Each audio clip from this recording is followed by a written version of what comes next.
Kobolds and Catacombs actually gave us quite a few cards that we can try out in Quest Hunter. The most notable probably is Dire Mole, just because it's a really strong 1-drop and that's all this deck really cares about. But it also gave us Feral Gibberer.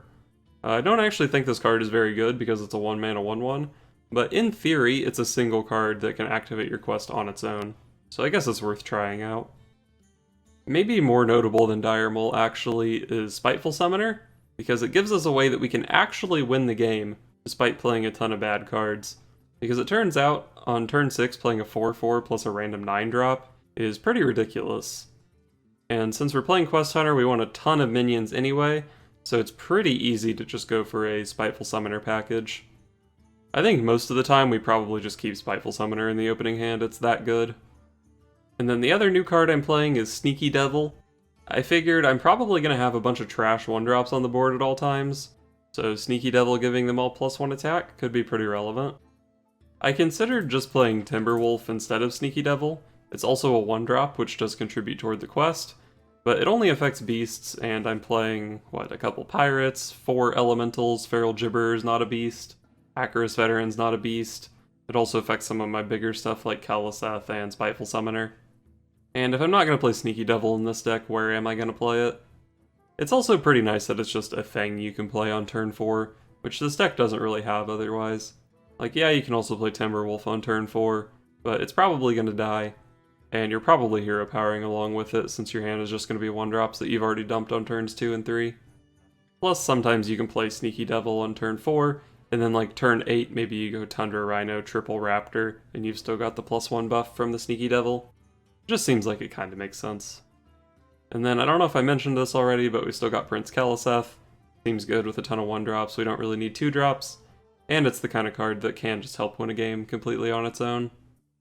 And I guess our final win condition is Deathstalker Rexxar. Never know when this guy might come in clutch. But yeah, other than that, pretty much just Quest Hunter. But we also have Spiteful Summoner high roll potential. Rexxar versus Malfurion. I must protect the wild. Let the hunt begin. Alright, let's toss these, look for 1-drops. Picked up a Hungry Crab. The last druid I played against was playing Murlocs, so the crab could be relevant. Side effects? No. Trust me. Mistress of Mixtures. That's actually really interesting. I'm gonna freeze it here so it can't value trade into my 1/2. Hopefully I can get the 1/2 to go in, or the 2/1 to go into it. He can hero power this and kind of mess up my plans, but forces him to hero power on turn 2, which is fine with me.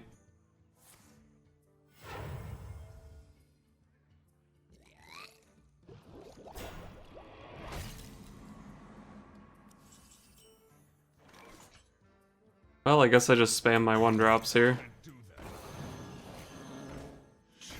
Probably should send this guy in to play around hero power, or swipe.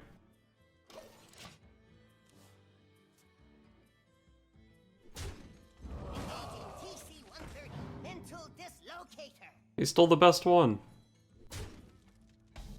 How lucky. It's actually pretty decent here. Get to take this hot value trade on the crab.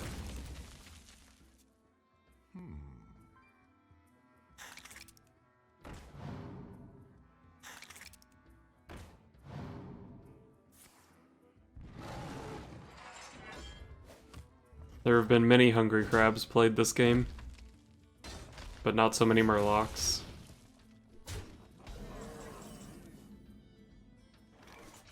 Still need 2 more for this, right? So I think I'm just gonna pass. I still have, 4 weapons in the deck for the deckhand? And Rexxar's coming down next turn.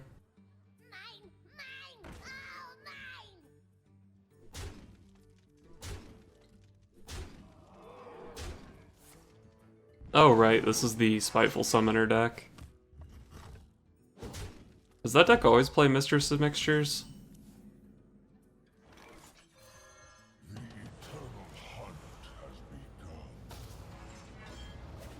Well, anyway, I get Rexar down here, he puts in a lot of work, and my next turn can be double Firefly, or Firefly Flame Elemental, I guess, and Queen Carnassa.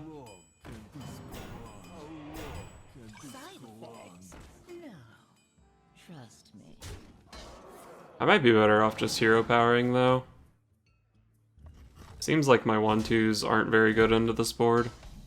I guess they are 2/2s, but still. I mean, I guess I also just get to play an 8/8, right? And 8/8s are pretty good.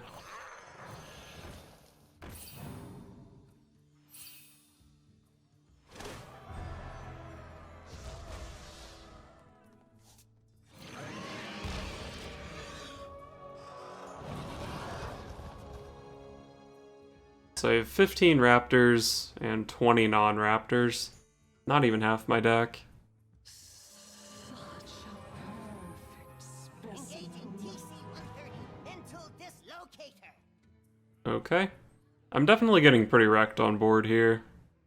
But I've got Raptors. He's trading for some reason. I've got a Rexar hero power. It's definitely still winnable.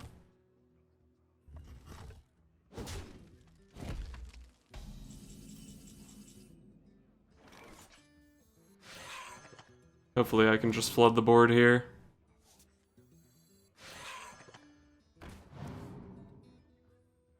Deckhand is not great.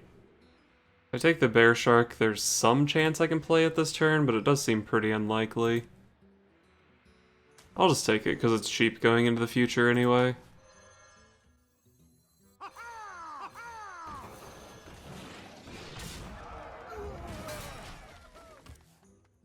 So he's showing, what, 11 damage? I don't know how much burst that deck really plays outside of Ultimate Infestation, which he doesn't have mana for.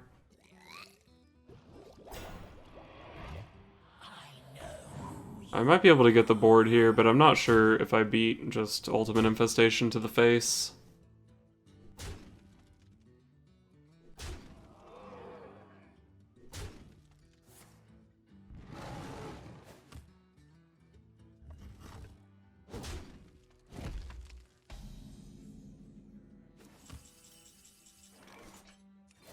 Need to try to find something defensive, I guess. I don't really know what it would be.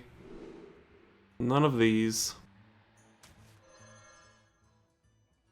Oh, I guess I kill Mistress, and Mistress heals me, right? So, let's see. Kill this board efficiently. That always goes in there. I guess Carnassa going in here makes sense. Send 2 damage in here. 4 damage here. 3 damage here. Probably should have drawn some cards first. Well, that's good.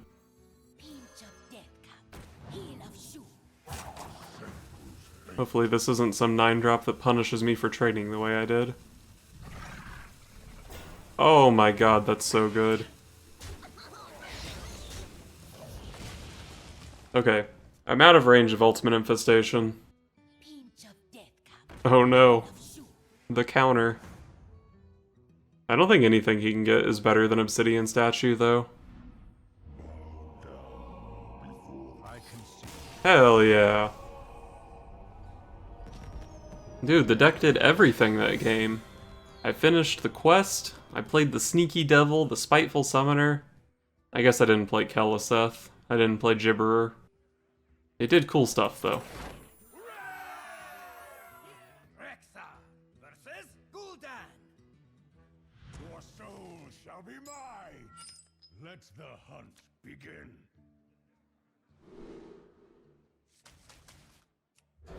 Try to find a Spiteful Summoner. Seems like the most consistent way I win games. Okay, let's try not to draw the other Call of the Wild before turn 6. Side effects? No. Trust me. Okay, quest into Keleseth. Hopefully into Coin Spiteful on 5. This one could be winnable.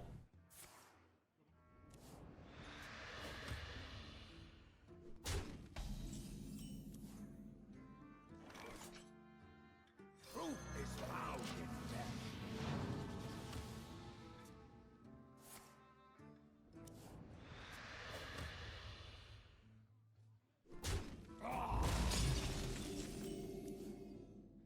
Ooh, the Gibberer is actually kinda good here. Speak your peace. I'll buff the deckhand, because if he has any removal, he wants to kill this thing instead. Maybe I should have just not played either of these to guarantee that the Gibberer gets to copy, even if he has a Defile. Alright, Hellfire, whatever. Oh, another Gibberer! Let's go! Yes.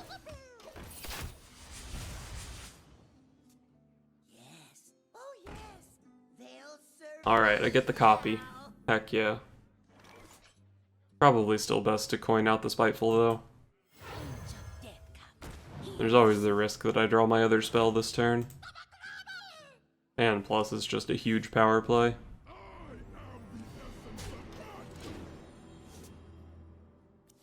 Malagos is not much of a threat when I don't play any spells that deal damage. Darkness rises.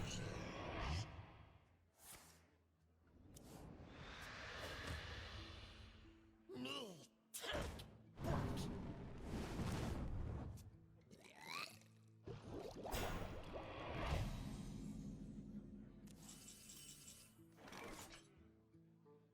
Well, I can clear out this Void Lord. And I guess I'll play a 2-3. The Gibberer just gets kinda wrecked here, though.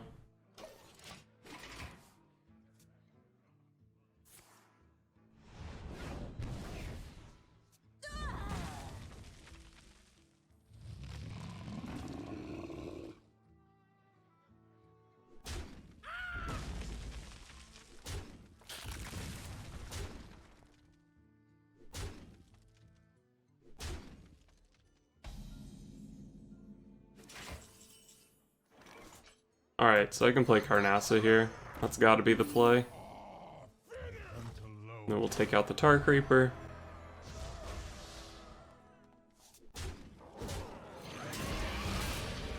My 8-8 kinda contests his 8-8, but he has taunts in the way, so I guess it doesn't really. And I'm still one turn out from Call of the Wild. But it seems like I probably shouldn't be dying anytime soon. Cube Warlock can do some dirty stuff, though.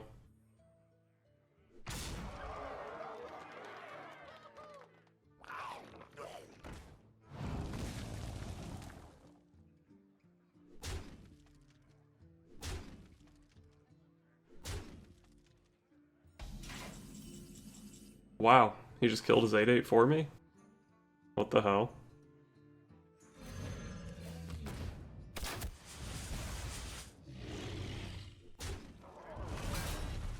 I hunt alone. So if I do this, hit him here, I hit him for 12, puts him to 3. Or I can do this, miss 1 damage, put him to 4, and get another Feral Gibberer. The difference between 3 and 4 health doesn't seem that big.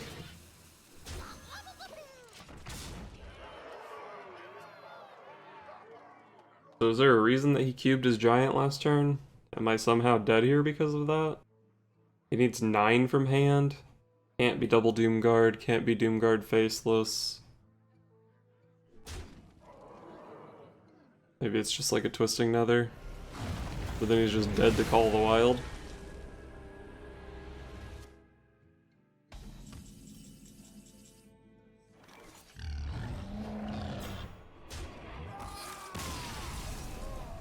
Well, as much as I hate to admit it, I think I may have won that game because my opponent played suboptimally. Rexa versus Gul'dan. Your soul shall be mine. Let the hunt begin.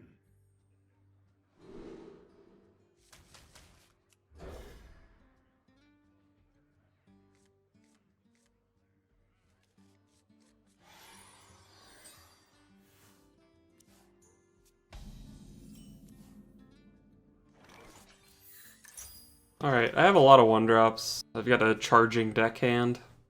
It's a decent hand, I suppose. Probably need to pick up a Spiteful Summoner at some point, though.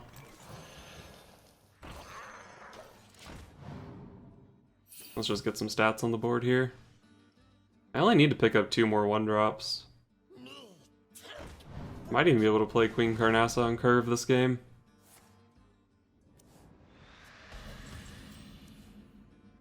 The Sneaky Devil. Alright, no Carnassa on curve. I guess if I save the coin sometimes.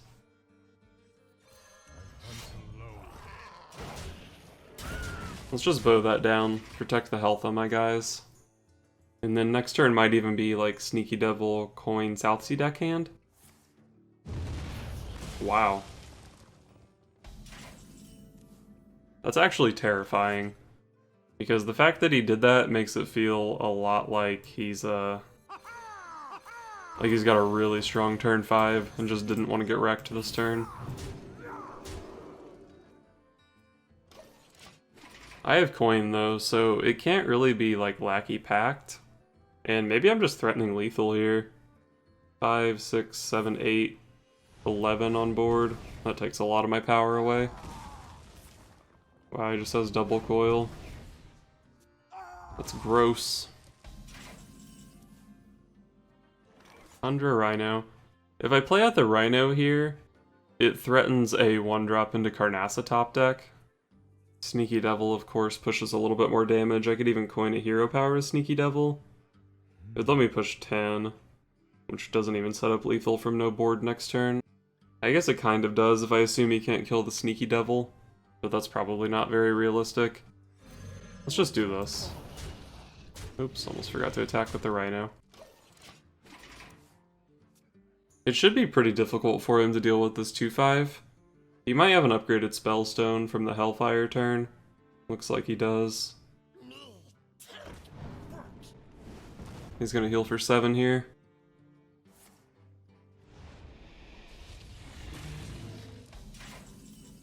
Wow, I didn't even draw the Carnassa enabler.